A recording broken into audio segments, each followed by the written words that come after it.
Welcome to the Yankee Cowboy Podcast, coming to you from Dallas, Texas. Here's your host, Tim Wilkins.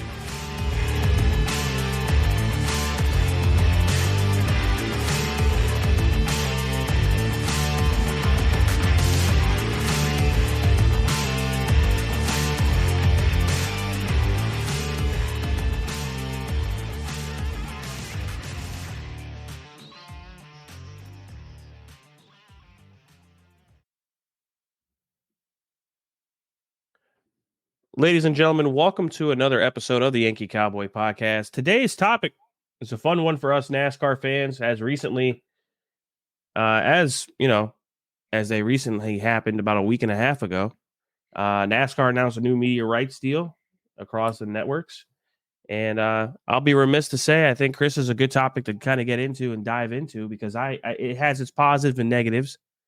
And before we continue any further, I hope everyone had a great Thanksgiving and has a great holiday season. And, hopefully not freeze their butt off in this nice time of December. Chris, appreciate you joining me, buddy. This is a fun time for NASCAR with a $1.1 billion media rights deal over the next 7 years. And I think there's a little bit of truth to the fact that it's a good deal. But in reality, I think if you dive deep into this, there's some things that need to be, drawn out here and understood. So, Chris, I appreciate you joining me, buddy. Yeah, man. No, I'm happy to be back and talk a little bit about the new TV rights deal starting in 2025. Yeah. So for everyone keeping track at home, we're not there yet, right? So we're in 2023. We got a whole other season left to go. Under the old media rights deal, which, Chris, I can say this. I think it's, we have seen the evolution of the media rights and how people view and consume racing as fans over the period of time. And I think, seriously, this deal is, it's at its core, it means well for the sport. It's a very important thing, but I think other media rights deals have done a little bit better in terms of cash flow. And I know it's historic in 1.1 billion, but I think the exposure of the sport across different networks here has definitely seen its just difference. I mean, obviously we started ESPN. I think we can go through the history here, Chris, if you don't mind, we can go through that. It's ESPN, I think Fox. I think we almost see it on every single network there is in the country. Is it right? Yeah. So a little bit of a quick kind of synopsis of how the television rights deal has changed, maybe even in the last, let's say, 25 years. So let's look at it prior to 2001 real quick. So from basically prior to 2001, all the media rights television deals were actually handled by the tracks itself. So each track would independently negotiate their own television contracts. So that's why you saw the plurality of different state channels that covered NASCAR. It was CBS for the longest time, and ESPN, TNN, the old TNN network. NBC jumped in late before they took over, so ABC. So NASCAR was all over the place back then because simply the television rights deals were negotiated by the tracks. So in 2000. Heading into 2001, NASCAR, at the time, Brian France, who at the time was not the president of NASCAR, but he negotiated, basically the tracks ceased their negotiations individually and all as one collective bargaining went in with NASCAR and negotiated at that time the biggest television rights deal in NASCAR history, which saw NBC or Fox and NBC along with Turner Sports split the season, and that first contract ran from 2001 to 2006. 2007 to 2014, Fox remained with the NASCAR coverage, which I mean they've had since 2001, and then also ESPN had the back half of the season. And then the current television deal that we're underneath right now has been obviously Fox, and then NBC rejoined in 2015. So Again, last year that of this current television contract, but that's kind of a little small Cliff Notes synopsis of the television deals over basically the last almost 25 years. Yeah, man. So, I mean, let's just kind of go over this a little bit here. I definitely, as a race fan and NASCAR fan for most of my life, I have some serious, I say begrudging opinions on this deal because of the way that the races are laid out over the time of the contract. It's 7 years instead of the usual 10 years, from my understanding. Is that correct, Chris? Yep, that's correct. 7 Okay, years. so it's 3 years shorter. So 3 years shorter, and it's an average annual revenue of 1.1 billion. Which, Chris, can you tell me? Maybe you can look this up while we're talking. While I go over this, what is the current annual value right now? The current contract is 10 years, 8.2 billion. Okay, so it's, make sure I understand this correctly. Right now, it's an annual. What's the annual value? That's where I'm getting at here. What's the? I mean, obviously, over the length of contract, I expect a percentage increase over a year. That's not really the concern that I have. It's the good with math here. It's just if you divide that, was it 10 years? It's $800 million a year. Yeah, give or take, right? Yep. So about give or take, plus or minus a couple things. So let's just kind of go into this. It is 1.1 billion over 7 years. So if you divide that by 7, or I'm sorry, it's 7.7 over 7 years, which is 1.1 billion. Which, yes, in hindsight of race fans, it is a 40% increase from the current media rights deal. That's a great headliner, but at the core of it, the way this is presented to the race fans is kind of a slap in the face to people that have a brain. And I mean that with respect to everyone that listens to this podcast or enjoys the sport of what we like to enjoy. So here's the weeds of this contract. It's Fox Sports and NBC Sports. Obviously, NASCAR's legacy media partners will both broadcast 14 races apiece per year.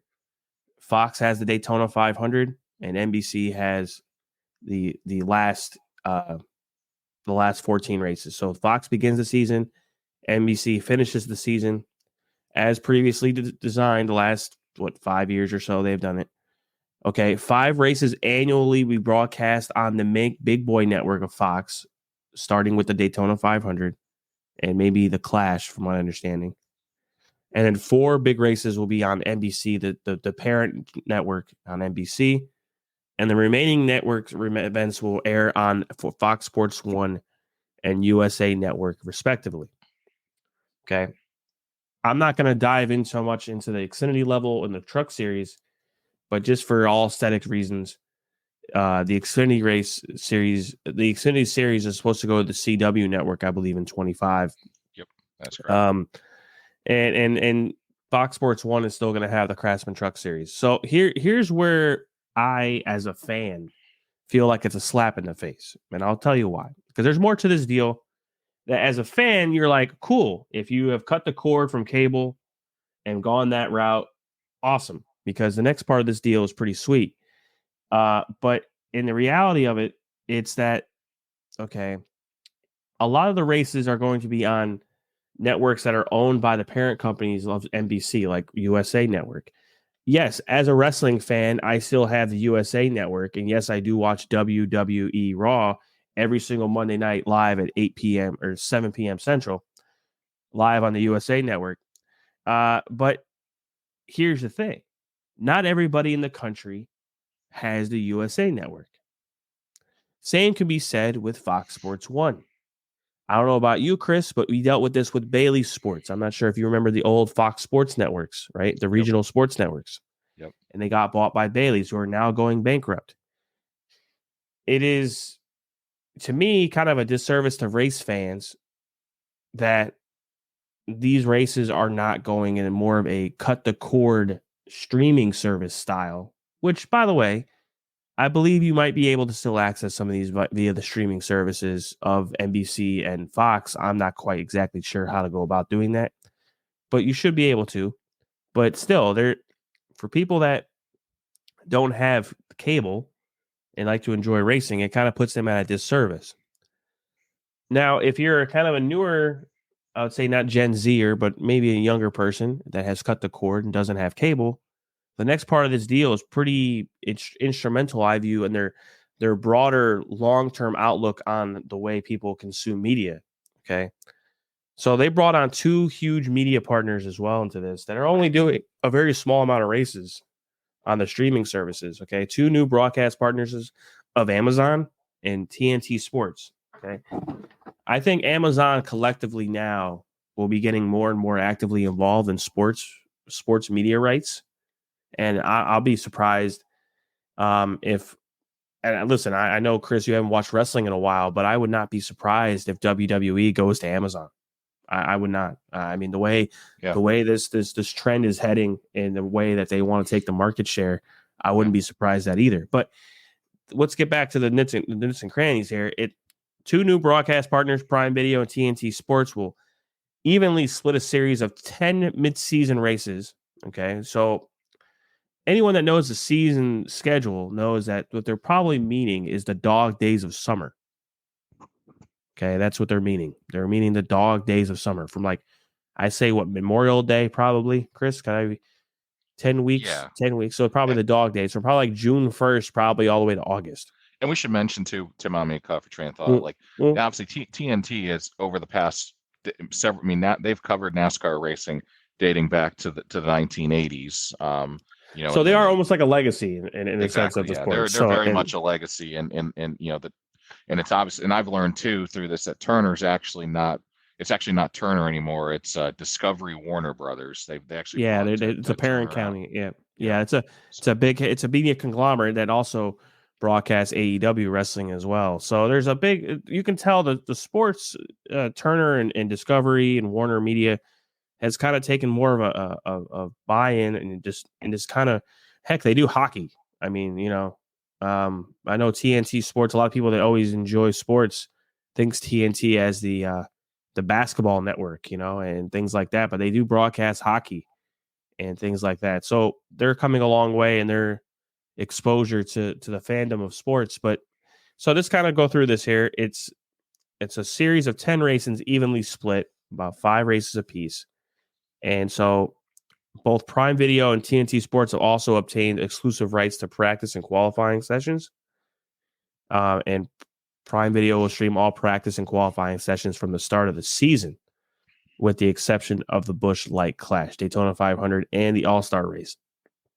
So TNT Sports, which, by the way, if anyone likes to stream sports in that way, the Max BR Sports add-on on Max is actually how a lot of the stuff that's simulcasted in that manner.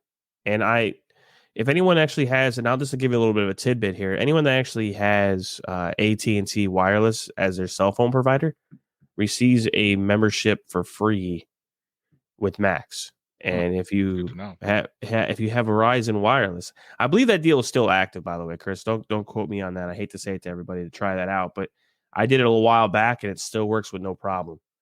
But if you have Verizon, apparently you have Paramount Plus. So, which I was actually, while reading through this media rights deal, I was actually genuinely surprised that Paramount didn't try to make a kind of a jump into the sports world and maybe just do it on their streaming service, right? Not to kind of get it on maybe the main network of CBS, but try to maybe do it on the streaming service. But I like where NASCAR is heading. The one thing that's kind of I would say, really, it's nice to see that they're kind of going in this direction of the streaming services. But a lot of people, if you look at the trends of the way people consume media across the board, across the country, and across the world, a lot of them are watching it via streaming service of some kind. So them kind of poking, I would say this, dipping their toe in the water with this kind of stuff is nice to see, but I think it could have been done on a larger scale, Chris. I think, we've seen apps like Flow Racing and other ones like that have really large exposure and do really well. And so it's kind of in my view, I wish NASCAR took more of cutting of the cord mentality and not been so much legacy media, but maybe the money wouldn't have been the same. But yeah. I mean, breaking your Tim. I think Mhm. I do think, yeah, I think we can use I hate using this term. It's a Gen Z term, but in a lot of ways, NASCAR really went out and had to get the proverbial streaming bag. I think that's something that they've obviously had their eye on for the last several decades, knowing how the landscape of media has changed, and there was an opportunity there for them. I do think that there will be some teething pains, especially for I mean, make no bones about it, an aging fan base or an older fan base that is more accustomed to uh, more traditional ways of watching the races. So, I mean, even for myself, seeing when you see the number of races that are on, we would consider free TV or network TV being so small compared to how it's always been, where the big focus was how many races could you get on, free or network television. That's even a change for us. So. yeah, and that's where I think, Chris, getting into the weeds of this, I'm not exactly, and I know we can talk about the positive and negatives of this deal. I think long term, it's a bad play by NASCAR to do exactly what you just said, of not having as many races on free television to possibly the masses, and to maybe grow the fan base a little bit more. Obviously, yes, it's an injection of cash flow into the sport with an extra $300+ million. Um, that there's no question about that. Which maybe you can go into this more than I understand, but so that money is distributed to the race teams. Is that how I understand it? Like it is like the NFL, or how is that money distributed? Yeah, so I mean, one of the big kind of sticking points that I've been reading a lot, and it's been in the media with several folks, especially team owners, has been that revenue split between with the charter system, and that's still an ongoing deal, which that's kind of the next domino to fall, is going to be what happens with the charter systems going past 2024. But right now, I believe it's about 60% of the revenue of the TV revenue goes to the tracks, and then the other 40, or I believe it's maybe 20, the other 40 is split between the teams and some of the other kind of stakeholders in the sport. So, I mean, I think we all would agree, without the teams, there wouldn't be a NASCAR. So, so I know that continues to be a major sticking point, is trying to get more of that piece of the pie as it relates to this media rights deal. So, Are we talking, Chris? Are we talking like small percentage points that the owners are wanting, or are we talking big swings and percentages that they want? I mean, I think they'd like to go more towards a 50-50 split. I mean, I mean, and let's be real. I mean, team owners want to recoup as much of their investment as they can. So, I mean, if it was the opposite way, where it was 60% was going to the teams, and the other 40 was split, I think that there would be I think that would be the best case scenario. But, when you have so many cooks in the kitchen, it's kind of hard to make that many people happy there. But again, from looking at from a team perspective, I mean, without the teams, there's no NASCAR. But again, we'll see. That's really kind of the next domino to fall. It would seem now, with obviously the holidays, Christmas coming up here shortly. I'd imagine that these conversations are going to start early next year, and I think they're obviously want to get this done sooner rather than later, and so they can look towards 2025 and beyond in terms of budgets. And will we see an expansion of charters? Is the number going to remain 36? Will it go to 38? There's been talk of other owners like Dale Earnhardt Jr., who've expressed interest in starting a Cup team, but from a financial standpoint, have to make the numbers work. So I think that's going to be something I'm sure we'll cover here on the podcast next year, with how will the future look if they get the charter deal done, and what that'll look like. I mean, realistically, and I think back when we were younger in life, they had 43 cars, right? And obviously there's some driving parks and things like that, but there was a lot of teams that were involved in the sport. I just find it kind of weird now that with this $7.7 billion media rights deal, that there's not going to be a swing in percentages. I mean, and not just a small swing either. I'm talking, your team was going to I guarantee the owners are probably going to shoot for 55% or maybe 40. They're going to shoot for 60%. They're going to want more, I think, majority buy-in. And of course, the tracks are not going to like that. But NASCAR can say, it's tough luck. Yeah, I think, but the challenge there you got to look at from the perspective of the NASCAR owns a majority of the tracks. They're under NASCAR ownership. Then you obviously have the SMI tracks like Atlanta and Charlotte and Sonoma and Bristol, and then you have, which really the only one independent track that's left is the Indianapolis Motor Speedway. So, the tracks are going to want their money, but I think also from the perspective, and I give kudos to Denny Hamlin and even I'll even say the door bumper clear guys, like they have said, like, listen, these tracks get 60% of the revenue, but none of that money is ever, for the most part. I mean, some tracks have seen some revitalization or seen some upgrades or renovations, but the majority of these racetracks have not seen any significant upgrades to their facilities. It's like, so where's all this money going? It must be getting pocketed and not ultimately reinvested into these facilities. So, would a potential move or change in the revenue structure finally force these tracks to not only promote their races but also reinvest in their facilities?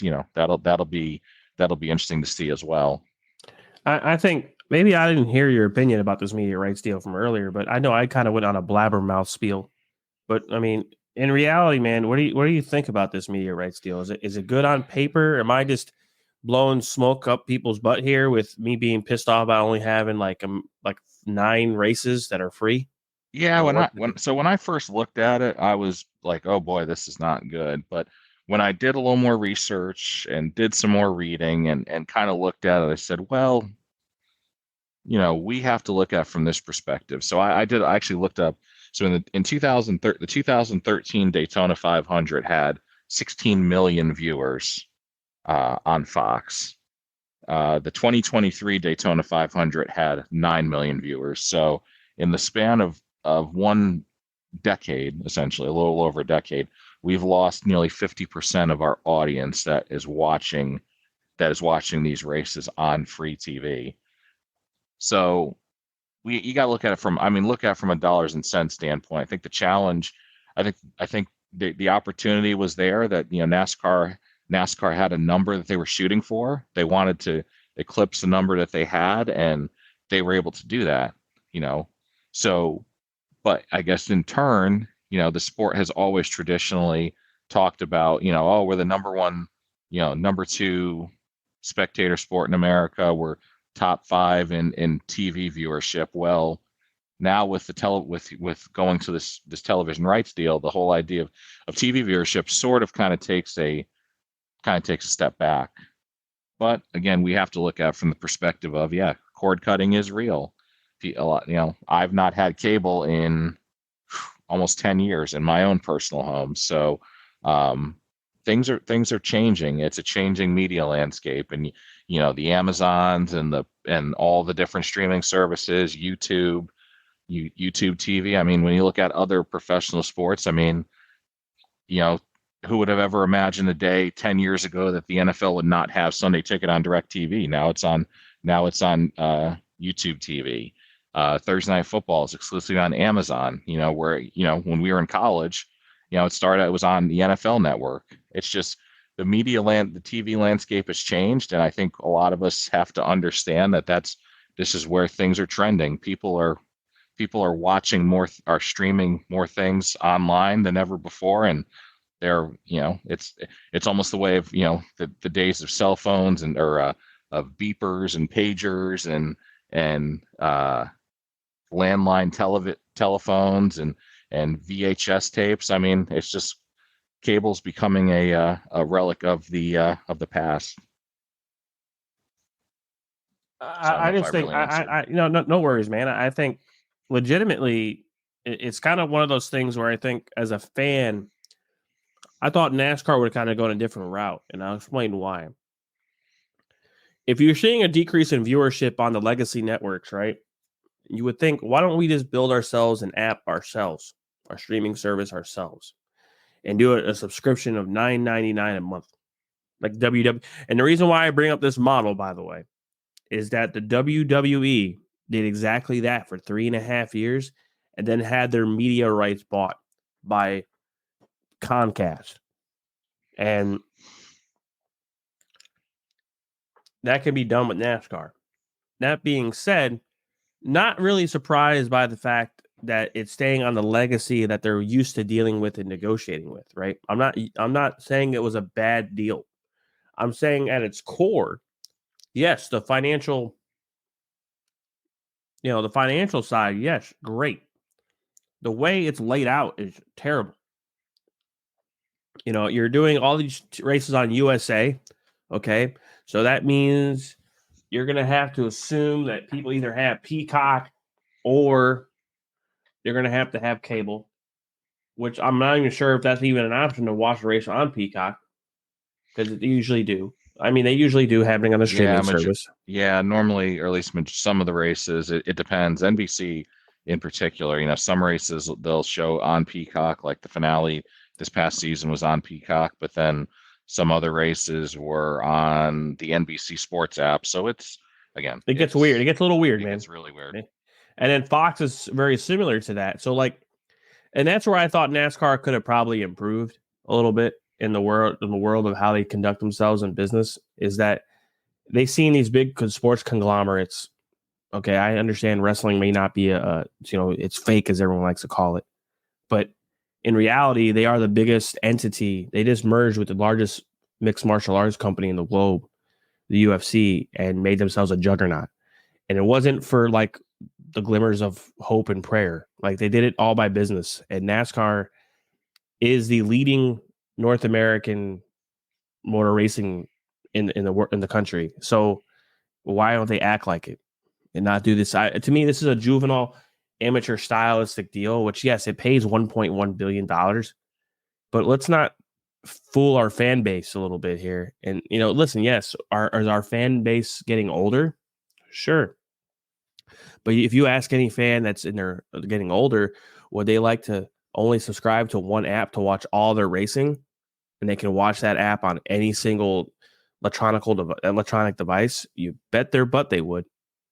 I mean, I just think that NASCAR kind of missed the opportunity there, and maybe there's still time for that. But to me, the legacy media is not the way it's going. And of course, I sound like a Gen Zer when I say this, because it hurts my soul to even say that word, Gen Z. But it's going in that direction. There's studies based on it. The fact that the way people consume media is going in a totally different direction. And why not this? For example, Chris, and I know I'm getting long-winded here, but what stopped Amazon, or what stopped NASCAR from going to a straight up Amazon Prime streaming season? I think that kind of stuff. You know what I mean? I think they didn't want to totally abandon their their more traditional fan base. So I feel like right now this is a kind of a soft launch of what kind of is in the future to come. Yeah, I mean, I just I just I think NASCAR could have really, could have took off like a rocket ship here and done some innovative things for the sport, but instead they kind of stay with this. I know we're getting close to the end here, but I actually found something interesting thing on Twitter or X, depending on what you call it. There's somebody actually did the auto racing viewership in the United States. They did the top 191 races across on television, and with the exception of the top 36 out of the top 37 most viewed. Sorry, let me repeat that again. 36 of the top 37 most viewed races on television were NASCAR races. Obviously, the Daytona 500, which drew an audience of 8.1 million. Number 2 was actually the Indianapolis 500 at 4.7 million, but you have to go all the way down to the 38th most watched event that was the Formula One race. Excuse me, actually was the Xfinity race at Daytona, the season opener last year, and then 39th was the first was the first IndyCar race, or sorry, first Formula One race, the Miami Grand Prix, which saw 1.6 million viewers on ABC. So I mean, here's a rule of thumb here is the fact that NASCAR is the leader in North American motorsports. Okay, no question about it. Okay, but the problem is, and the problem really stems, Chris, is the fact that they're not innovating the way they do this at all. They're keeping to the old school way of doing business. Like that's like the NFL, like not including Amazon Prime. You know, they could have easily negotiated a media rights deal that not included streaming services, and they didn't. So what it to me, it's NASCAR can really make a pretty key jump here in the next. I mean, I'm hoping by the next media rights deal, Chris, and I mean this sincerely, that there's more streaming services that are offered. I think there has to be, in my view, because the fans. I'm sorry, the fans ain't gonna sit here and pay all this money for cable when, let's say, like, I'll just primarily shout out Flow Racing. Okay, I'll say it. Yeah, you pay $150 a month or $150 a year, excuse me. And guess what? You get all the cool ass racing across the fucking entire year. Excuse my language. And guess what? If you want to watch something else, you turn it off and you watch something else. It's pretty simple, right? I don't think I can go any further than that. Is if you're a true race fan, you like to consume the product, then give them an app that lets them consume the product all the time, right? That's just the way it goes. But that's the way I look at it, Chris. I appreciate you joining me, buddy. This is a fun topic for us. I know we've been going back and forth. I'll be very interested to see if the ratings stay the same with this new media rights deal, if it kind of downtrends some more, and if it does downtrend some more, will we see very much of a strategic pivoting by NASCAR in the next media rights deal? Because I don't see them. If we're losing viewership, and like you said, we're doing $9 million on Daytona. We did 16 million a few years ago, maybe 6 or 7 years ago. That there's a trend there, right? So there's a trend of downturn when it comes to viewership, and that's over the course of time. So hopefully we can. Interesting to see how it plays out. It'll be interesting next season for sure. I hope everyone has a great holiday season. Chris, thanks for joining me. Let's have a good one. See you next time. We might have an episode out before the holiday is over for Christmas. Life is life. And, we'll definitely get back to a normal recording schedule in 2024. And I appreciate it as always, everybody.